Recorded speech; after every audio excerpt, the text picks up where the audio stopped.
All right guys, so in preparation of installing our storm door here, what we've done is I've taken the excess from our end wall. We've not trimmed any of it off the bottom just yet, and that's going to give us just a place to make sure we keep our foot and keep some tension here while we make this cut.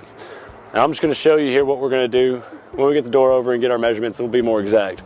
But what you want to do is you want to start and where your door is going to be at top, and you'll just take your knife and you'll cut an X across the rectangle, corner to corner. And that way you want to leave those pieces.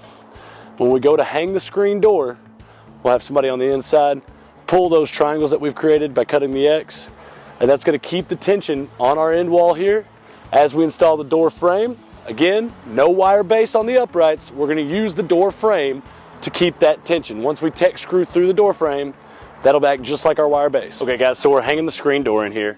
We went ahead and cut our X in the film. That way it's left us with a nice triangle. We can pull on the center, high, low, however you need to do it to get the wrinkles out of it. What Kevin's doing up here right now, he's securing the header. Now that we've fit the door, we know exactly we had to come up a couple of inches off the ground because we are fighting a grade. So make sure when you hang your door, you leave enough room on the bottom so that you can open it to the outside. So now we've got our frame up securing our film.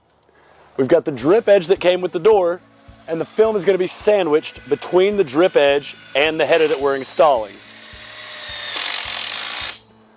Mike has kept his hands on the film here the entire time, which has kept it pulled tight down between the drip edge of the screen door and the header.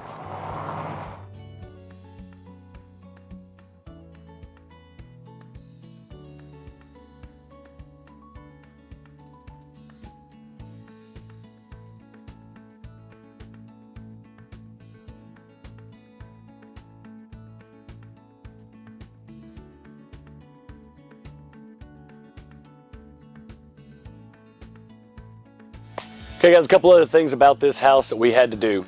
Now, when we sell a greenhouse kit to you, what we suggest is that you get a little bit more level spot. Now this is built on quite a bit of a grade here, and it's only 16 feet long.